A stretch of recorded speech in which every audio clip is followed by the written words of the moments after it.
Welcome back, everyone, to the deep dive. Today, we're rolling up our sleeves, getting into something that's really got people talking. Demon Slayer. Infinity Castle. That's right. It's a huge part of the story. Exactly. And, like a lot of you listening, I kind of went into our sources thinking, okay, Infinity Castle, that's the big finale movie. That was the common wisdom, you could say.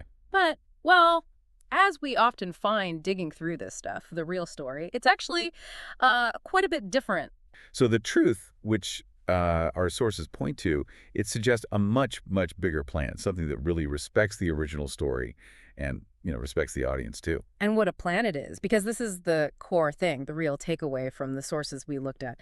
Demon Slayer, Infinity Castle, isn't one movie. Nope. It's a trilogy. A full trilogy, 3 parts. 3 films, you heard that right. And that's not just like a minor detail. It completely flips how we should be thinking about the end of this whole saga, doesn't it? It absolutely does. It's not just more movie. It shows a real commitment, I think, to getting it right, to the source material, and to delivering something spectacular. Because that arc in the manga is huge. Yeah. So many chapters, right? All those massive fights, the character moments. Precisely.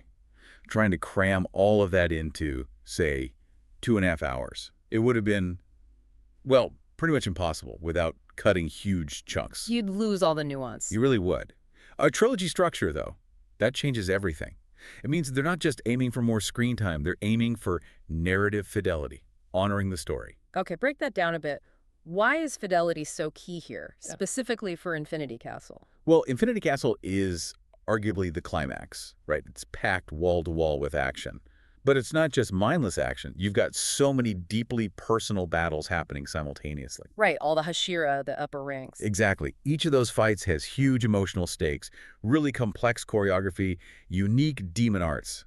A single movie would have to, montage through half of it. Or just cut characters entirely. Or cut crucial moments, yeah. Sidelining someone's big fight, rushing a really emotional beat. A trilogy lets each major confrontation breathe. It gives the animators the space they need to really capture the scale, the intensity, everything fans love. So the character arcs get their full due as well. That's a huge part of it, especially for Tanjiro and the main group. Their growth, their struggles. You need time for that to land properly. A trilogy allows those arcs to reach their natural, satisfying conclusions without feeling rushed. It just shows a deep respect for the original work. Okay, that makes perfect sense. It really does reframe it. We're not getting a quick summary. We're getting the full experience paced properly. Exactly. Better paced, more detail, more impact. And you can tell that commitment is landing with audiences because here's where it gets really interesting. The sources also mention that the first movie, part 1 of the trilogy, it's already out, and it's apparently breaking records. Ah, yes, that detail. That's not just, oh, it did well. That sounds like a phenomenon. It is. And that phrase, breaking records, it's more than just catchy phrasing. It's validation, massive validation for taking this multi-film route. How so? Well, think about it. When the first part of a trilogy blows up like that, huge box office numbers, maybe rivaling massive Hollywood films, selling out everywhere, dominating social media. Okay, yeah, that's big. It sends a massive signal, not just to anime fans, but to the whole entertainment world. It shows Demon Slayer isn't just niche anymore. It's a mainstream global powerhouse. And that success must give them confidence for the next 2 parts. Absolutely. It's basically a green light, a huge vote of confidence from the global audience. It likely means more resources, more attention, maybe even more ambition for parts 2 and 3. It proves people are hungry for this kind of high-quality, faithful adaptation, especially for a finale. So it's like the audience voted with their wallets, saying, yes, give us the full story. Pretty much. It confirms this extended approach isn't just viable. It might even be setting a new standard for how you handle these epic animated finales globally. Which practically guarantees they'll pull out all the stops for the rest of the trilogy. You'd have to assume so.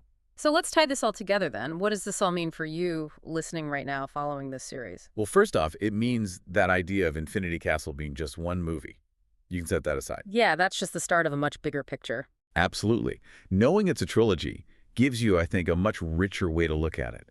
You can anticipate the pacing being more deliberate, more room for the characters, the plot twists. More room for Ufotable to work their magic. Exactly. You're prepared for a deeper dive, really. You can appreciate how the story unfolds across 3 distinct cinematic events. rather than trying to absorb everything in one go. So it enhances how you experience it, knowing the structure. I think so. It's Yeah. not just trivia. It fundamentally shapes your expectations and allows you to really savor this massive conclusion as it unfolds. It's about appreciating the journey to the end. That totally makes sense. It definitely changes how I'll be looking forward to it. Thank you for diving deep with us today into the world of Demon Slayer and the Infinity Castle trilogy. Keep asking questions, keep exploring, and we'll patch you on the next deep dive.